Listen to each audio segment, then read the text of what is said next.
The Center for Rights Education and Awareness is a registered non-profit national women's rights non-governmental organization founded in 1998 by women lawyers who had common goals and a shared purpose to confront the low awareness of women's real needs and rights in Kenya. It was registered in 1999 as the Center for Rehabilitation and Education of Abused Women and later changed the name to reflect its wider focus on women's rights in the society. Their values, which are hinged on the principle of love, are integrity, professionalism, passion, innovativeness, and synergy.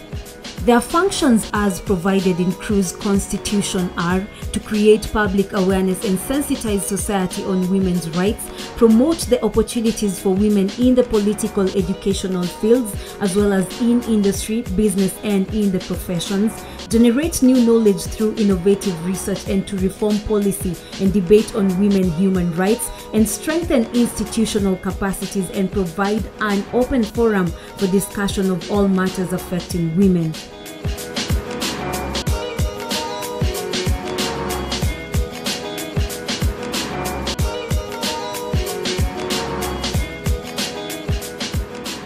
My day-to-day activities are going to court, majorly, attending our clients' needs in court, giving them legal support and representing them in court on various matters of child support, maintenance, and survivors of gender-based violence. So far, the conversation is building up, and by and large, we can see the results slowly. To any survivor who walks into our office as CRU, we are able to help them. We'll inform them of the various steps they are supposed to have taken, depending on the nature of violence that they have encountered. If it is sexual violence, we will accompany the survivor first to the hospital, then to the police station, then follow up on the arrest, then to the government doctor for the filling of the P3, and finally in court we will be there to see how their matter is progressing and even advise the client on how to speak better in court, how to express themselves better. The community needs to encourage survivors first by embracing them and accepting that domestic violence is a big issue. They should stop downplaying it, and it is an issue that should be reported. So if the society was more supportive of the survivors, then more cases would be reported. They should also take up the knowledge that they have acquired and pass it on to someone else. My role is doing awareness in the community on issues of gender-based violence and human rights, doing proper implementation on several projects in Kibera, and also covering the issue of violence against women in Kibera. Us as case managers, we are being contacted. We are having our mobile numbers throughout all the local authorities' offices. We are being contacted. If the scene happen, maybe when we are not at work, we are being called. We go and take the survivor to the hospital. We work together with the Nairobi Women's, Kenyatta, Bagathi, and MSF Belgium, which is based here in Kibera site. So they treat the survivors of gender-based violence free of charge, without charging even a coin. Then from the medical department, we take the survivor to the police to go and report the case, record the statement, P3 being filled with the police officers.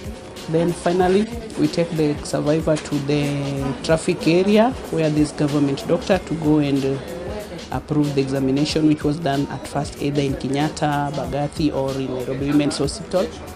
Then finally, we return back, we get the arrest order, the perpetrator is arrested, the case is taken in court for mention. We have more challenges in some of the cases because sometimes it takes too long, especially when it is a physical assault. It might even take a week for the perpetrator to be arrested. And when the perpetrator is supposed to be arrested, you as the case manager, you need to follow up the day the perpetrator will be arrested, because By the time you're still leaving that perpetrator on the ground, is a threat to the survivor. And another thing, when it is a case of rape or defilement, they do it immediately, depending with the evidence. If the evidence has not been tampered with, they do it at most 2 or 3 days. And I think what has been happening here in Kibera is the good relationship that crew has made with the police officers and all the stakeholders that we work together. If you find a girl has been raped and maybe she's an ongoing school girl, she will feel like she's demoralized. She'll not feel like meeting with other girls. We have some people on the ground who are helping us to identify such like cases. So maybe in a day you can find somebody comes and report 1 or 2 cases. So they help us a lot. We have places where we can go report these cases, like we have Nairobi Women's Hospital, we have MSF Kibera. Yeah. Kesi yangu ni ya mtoto ya maintenance, so nilikuja kwa crew na yenyewe wamenisaidia juu mzee alikuwa difficult kuhandle, so alipoletwa huku kanisaidia, kanipeleka tukafile kesi kotini, na kwa sasa angalau analipa, though yenyewe inachukua muda.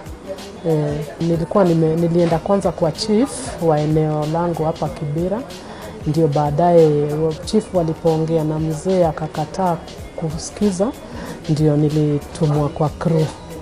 Hapo ndio nilikoelekezwa kwa crew. Yes. Crew wamenisimamia, kwanza walinipatia lawyer free of charge. Hakuna pesa yoyote nimelipa. Na lawyer tumekuwa tukifanya naye kazi vizuri, one on one. Amekuwa na pia all the cases. Sijaona shida yoyote, yenyewe wamenisaidia. Mtu pia lazima pia wewe uwe na ile patience actually, because it's quite demanding. Unashinda unaambiwa kuja kesho, maybe there's this document that is wanted, kuja. Well, that is one thing, you have to have that patience. Yeah, they've really assisted me in a big way, and I'm so thankful to them.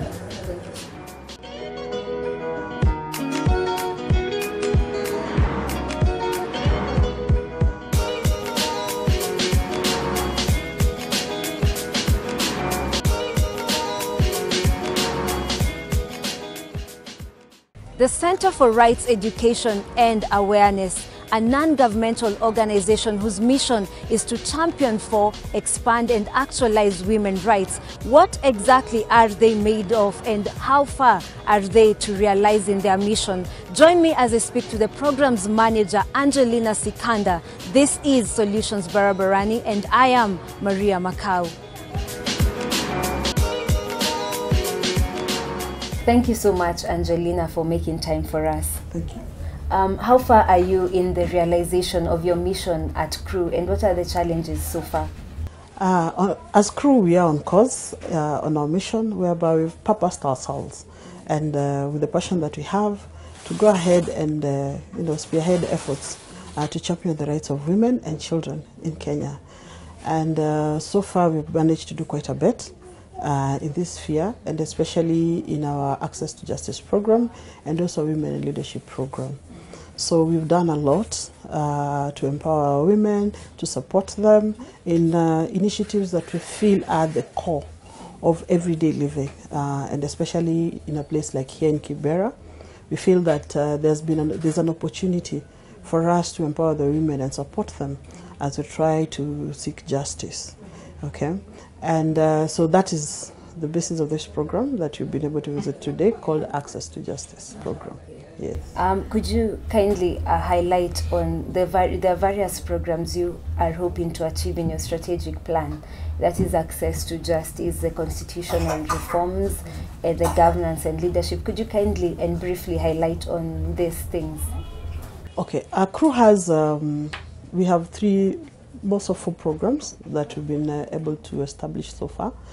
We have the Access to Justice, and in this program we are trying to make sure women have access to comprehensive services across the board. So this is the program that is based within Kibera, where women and children are able to access legal aid services, They're able to be represented in court for matters that are presented to them on issues that are affecting them. We also have the Women in Leadership Program, where we work with duty bearers to be able to make sure we're able to achieve the gains that we envisioned at the time when we promulgated, especially the new constitution. So we've been able to work with women so that they can be able to access the leadership spaces. We've supported them to be in leadership spaces. We work with duty bearers to be able to hold them to account on their responsibilities and deliverables to the people of Kenya, and more so to specific deliverables to women and children. We also have the constitutional reform, which what we were trying to do is to be part of the process in being able to actualize the gains that you're seeking. We need to realize that the old constitution is very different from the new one, and there are some specific tenets that speak to the woman on the ground.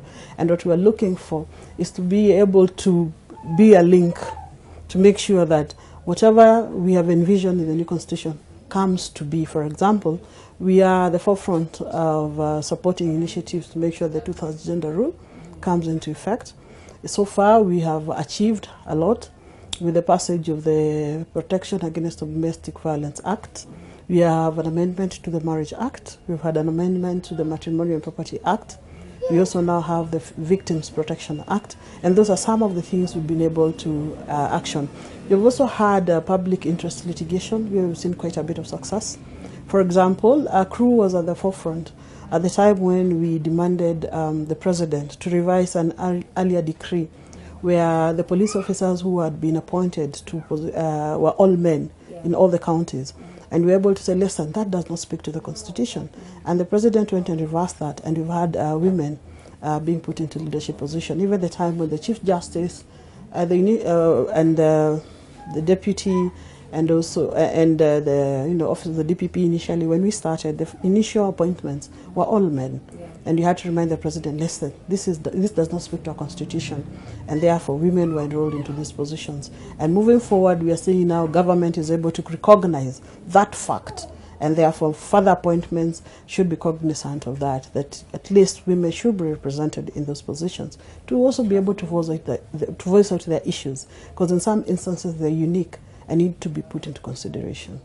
Yes. And do you think with the recent appointment, the Assistant Inspector General has sparked a lot of We are not debate? yet there, but we are in the process. We have made the baby steps. So there's still a lot more that can be done, and we want to be part of the process to make sure that is actionable.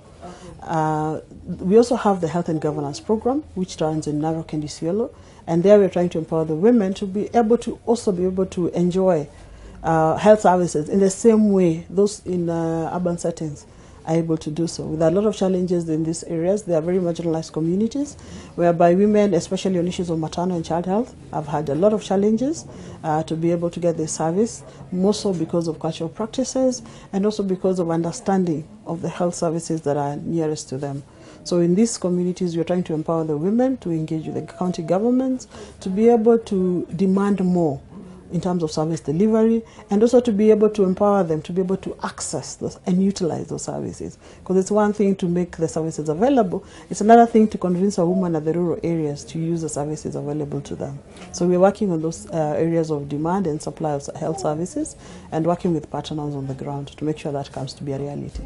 Awesome. And so one would wonder why women, don't you think you're doing it at the expense of the man and you're risking losing a powerful man as well? Or is the woman really that disadvantaged?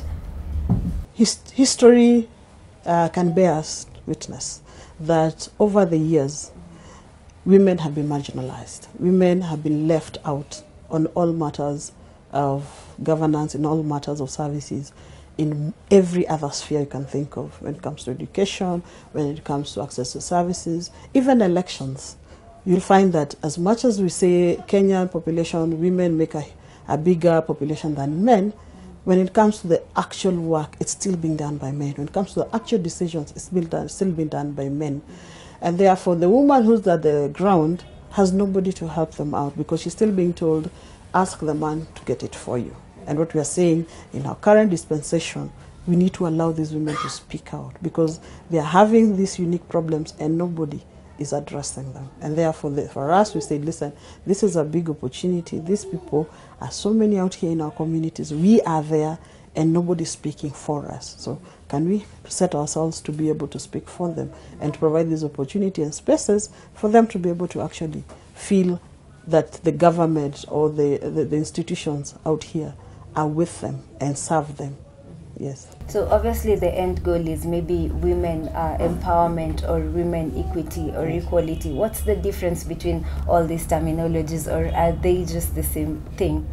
Well, they are different, all of them, and they mean different things. And to different people, the interpretation can vary.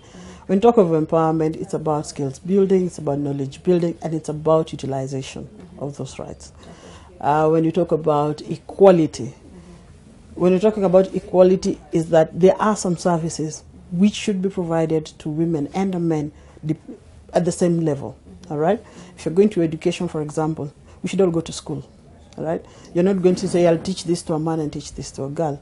When you're talking about equality, is give us the equal space to be able to access the service. When you talk of equity, there are specific roles and opportunities that everybody wants. What you're saying is, let us have those opportunities. All right. So equity looks at what are the spaces, what are the opportunities. Give us level playing ground to access the services, and let the best person be able to get the job done. But there are unique scenarios where we cannot be equal, definitely, because there are unique features to men and roles for men, and there are unique features and roles to women. For those specific ones, then we will all do different things. For example, women still give birth, so the women will give birth. We're not asking the men to give birth newly. Yes. Okay. Yeah. Let's talk about the different forms of violence against women. Could you kindly highlight the forms and also talk about the initiative, the Suluhisho ni Mimi initiative that you people have? Okay, there are many forms of violence. One of the forms of violence is physical violence. This takes many forms. It could be beating, it could be battery. In some instances, it's actually actual murder of people. We've had instances where spouses, out of differences, one spouse decides you're not fit, and then they maim the other party for whatever reason. So we have issues of physical violence. There's emotional violence. Emotional violence takes the form of insults. Sometimes it is even a denial of specific things. For example, a man will come home, he's not given money for food or anything, and he's not talking. And he's not saying anything, he's not beating the woman, but the effects of what he has or has not done makes the woman suffer. Okay.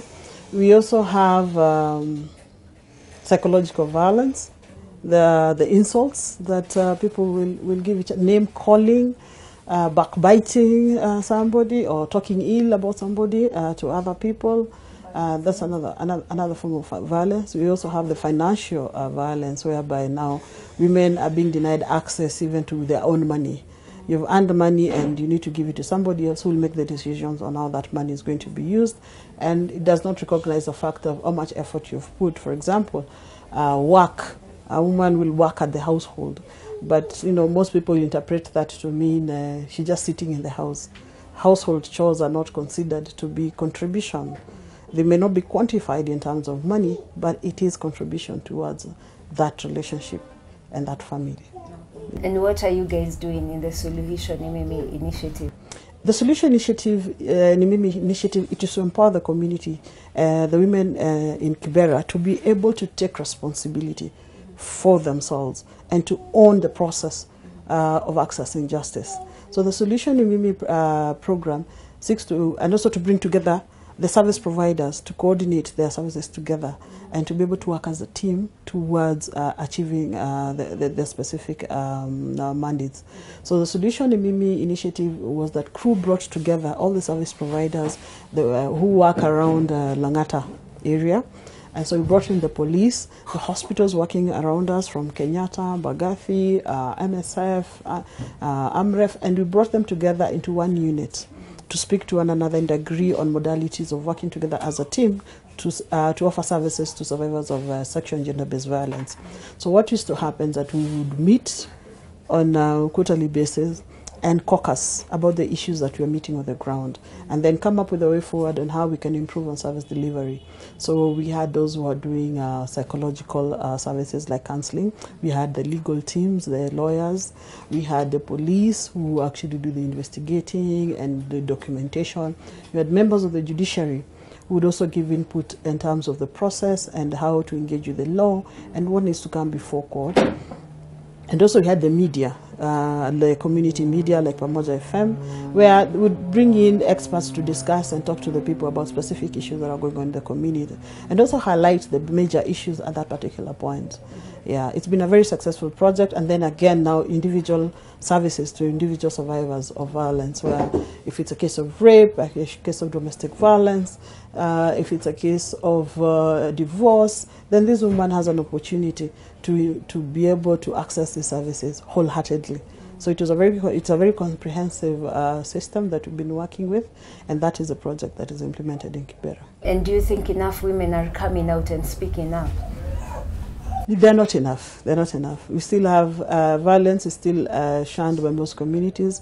The culture of silence is still rampant with the communities, where people shy away to report on cases because of the situations they're living in. You're not able to navigate through when you don't have the resources to be able to navigate through that process.